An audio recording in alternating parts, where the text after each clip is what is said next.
Ignition sequence starts. 6, 5, 4, 3, 2, 1, 0. Liftoff. We have a liftoff.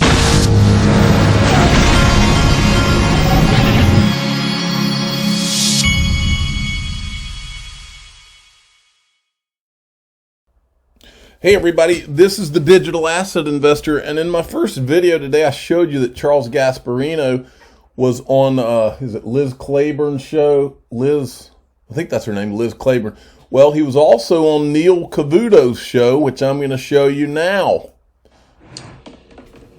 All right, the crypto craze is still on, but there are a lot of people trying to stall it or stop it. We've told you a lot about what the SEC wants to do, that this is the Wild West, doesn't really appreciate the Wild West nature of these sort of rogue investments here. Now a number of senators are also beginning to indicate they feel the same way. Charlie Gasparino has been way ahead of this story. Charlie, what's going on now? You know, it's kind of a mess here, and I'm going to call it, for this thumbnail today, I'm going to call it a bizarre SEC mess, because that's what it is. You know, you just got to kind of take it piecemeal. At some point, you hope that there's something called the President's Working Group. It's the SEC, the CFTC, and the Treasury Department kind of put all their heads together and, you know, regulate crypto as one entity instead of all this piecemeal stuff. Because it's clearly, if you think crypto has a future, if you think the infrastructure of crypto, which is the blockchain technology, is something that can be used, and I tell you, a lot of smart people do, including Jamie Dimon. This is a technology that can facilitate transactions in a much more seamless way. It does use these tokens to do so. If you believe in all that, you know, this kind of piecemeal regulation by I guess enforcement action that the SEC has been doing is just not the way at it. Here's what we know, the latest of this, and it's some of the stuff that I've been picking up in the past, but it's starting to coalesce now with Gary Gensler, the new SEC chief, who's essentially looking not just at all this thing and looking to expand the regulation of it, but he's looking at ways to regulate it where it encompasses what the SEC can do and takes in a broad swath of the crypto market comes under his control. And one way I think he is looking at doing it is through these crypto exchanges. You saw they brought a case against Coinbase recently. He wants to regulate the spot market on cryptocurrencies, and because he believes that just like the SEC has power, authority over spot markets in various securities, stocks, obviously, over the counter, it has some authority here, and it can essentially use its authority here to force these crypto exchanges to register with the SEC, to go through the process of formalizing everything, and so there's government oversight. At least that's what he's saying. But I will tell you this, Neil,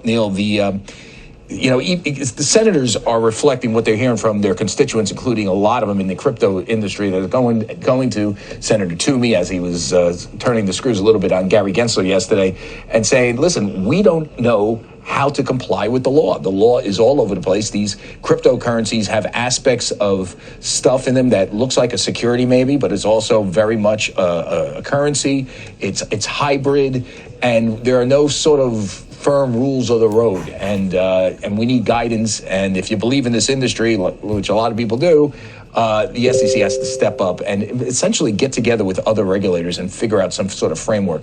I never thought I would say this as a libertarian market person, Neil, but maybe there's a need for another agency to look at this. Maybe the President's Working Group of those three agencies should be put together to create a separate agency that monitors crypto. And, you know, Hester Pierce, the crypto mom, the SEC commissioner, who's out in front on this, made some good points to me in a recent interview. She was saying, listen, Charlie, because we have all this sort of piecemeal regulation, the innovation is moving overseas in blockchain, and not only that, we need. Why don't we just call a timeout on this stuff and have a safe harbor where all these sort of cryptocurrencies, are not considered securities. They are considered currencies or something else. And this way we can sort through the problem, which is what we need to do is get the technology down and allow these sort of innovations to occur, because they're not occurring as fast as they should because of the sort of the loose. I mean, listen, this is gray area, right? I mean, I can make a case that Ethereum is a security because it was used to build out. Ether is a security because it was used to build, or Ethereum was created by securities, was used. And Charlie, was financed hasn't by the train securities. already left the station? I mean, it's kind of hard to put the genie back, in the bottle here, Well, every day there's innovation, and I have said that. Look at it this way: you had Bitcoin. Number one, you had which financed some blockchains. You had Ethereum, which was financed through other cryptocurrencies, and then you got Ripple, and they stopped Ripple. Yeah. Ripple was the third biggest with XRP was its currency, and now they basically stopped that. The SEC is suing over that. So, it is stifling some degree of regulation, whether it's good or bad. I kind of think it's bad, but they'll come out and say this is the Wild West. But it's interesting, though, if you look at the point I was trying to make about Ethereum, when they created that blockchain, they used securities to create it. They sold stuff to create it. So it's technically a security, but now it trades like a commodity. So what is it? Should that be held to the same standard as Ripple? Yes, you would think. But then now they're saying Ripple is a little different because they're still financing it out, building it out. So whatever they use to finance it out is still a security. So this is the gray, weird area that we're dealing with. And it sounds like how many angels can dance on the head of a pin, but it's stifling a multi-gazillion dollar industry, Neil. Back to you. There you go. He's being kind there, but don't you worry, because in this video, I'm going to show you the things that I don't even think he's allowed to show on Fox News yet. But watch this. So here we go. Now, this is the video that started it all, where I went back May 10th, 2018. Charles Gasparino was covering this thing called it was called Project, the Brooklyn Project. It was created by consensus and for the purpose of working with industry and regulators, right? And he said that it was SEC sanctioned back there. He said they were working with the SEC and the CFTC. Just by pure coincidence, the very next day, this article came out. White shoe to Wild West, lawyers to launch a blockchain law firm. Look, and this is a section of this article.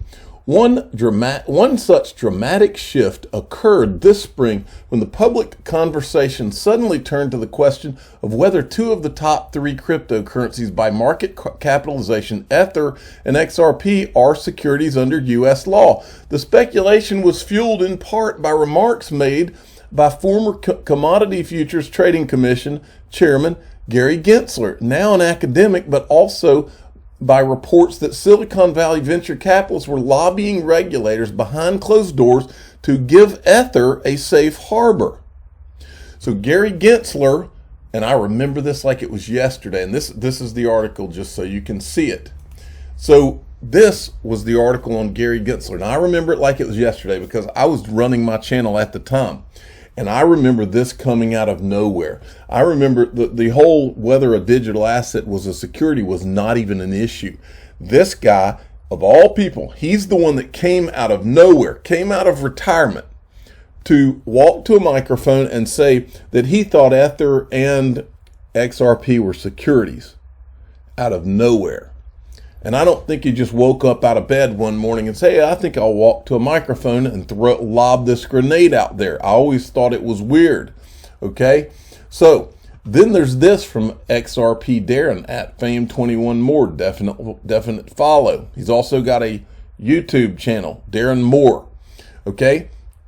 Check this out. This is from an article. I remember this article too. I'm glad he brought this to my attention today.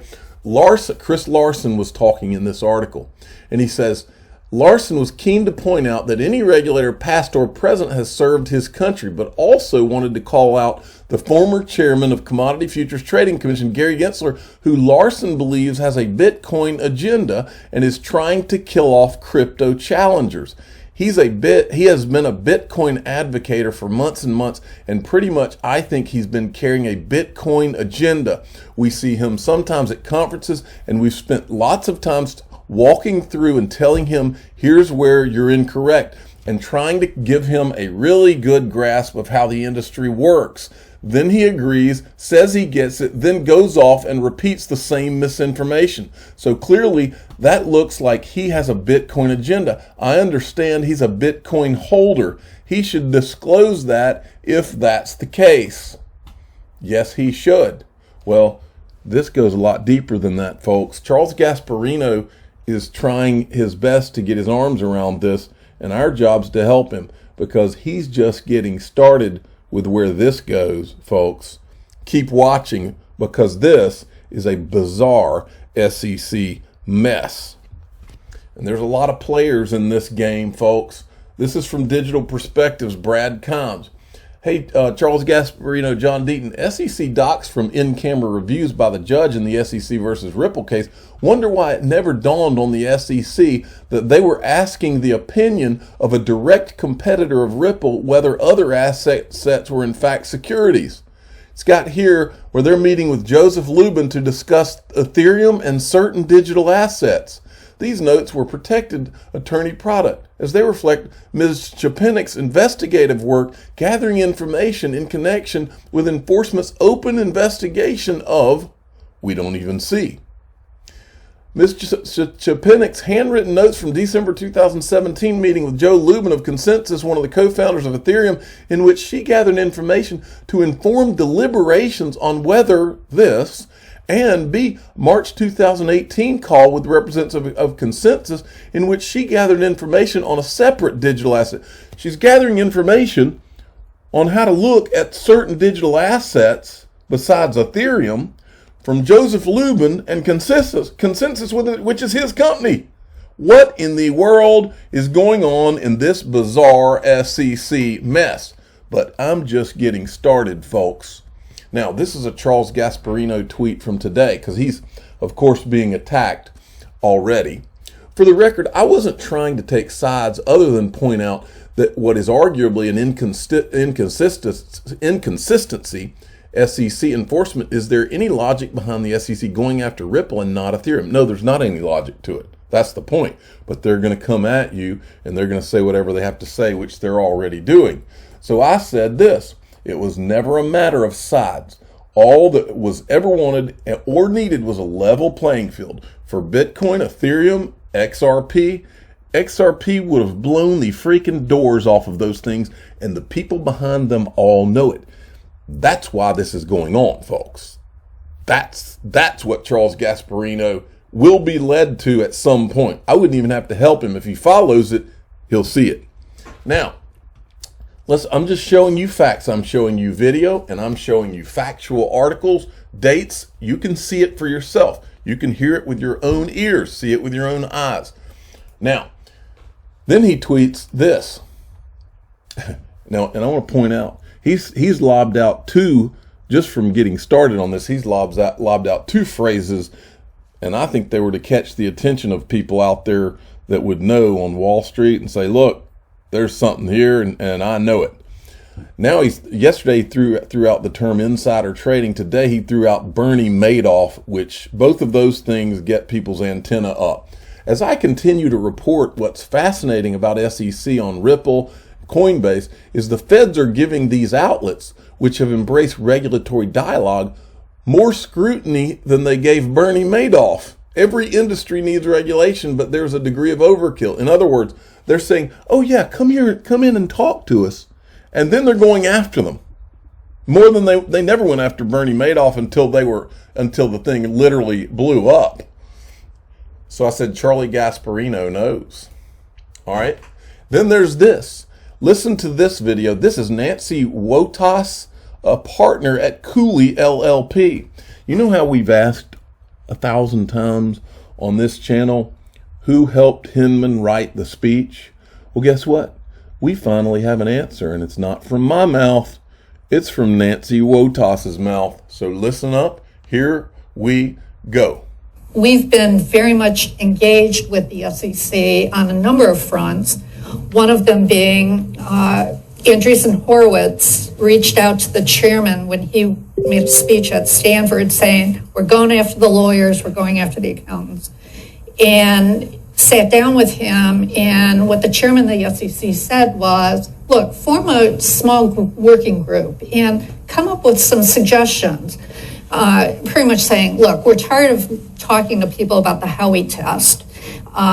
Put some real practical suggestions together. So Andreessen Horowitz, together with Union Square Ventures, sat down with 3 law firms, McDermott, Will & Emery, Perkins Coie, and Cooley, all of whom had a fairly significant crypto practice, together with 2 academics, Joe Grunfest and Adam, as well as NVCA, and we sat down and came up with a safe harbor that we felt we could, in fact, suggest to the SEC that they start their thinking in that direction. And we submitted that. Perkins Coie did a memo. And if any of you don't have those materials, just let me know. I can email. I don't. Send them to me. Email me those memos.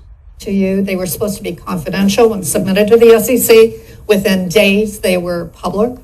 In fact, as the newspaper reporters were calling me, I'm going, oh my God, how did that get out? And all of us were immediately reaching out to Andreessen Horowitz saying, we didn't send it, honest. But the really valuable work product at this point, and the reason I mention that is Director Hinman's speech that I'm sure everybody at least is familiar with or has heard about. Most of what he says in there came out of the safe harbor as well as the meetings that we had with him. So, did you hear that? So she gave you all the names of the law firms, and I'll just show you 2 of the names she said. Here's one. August 17th, 2017. Here's one. August 29th, 2017.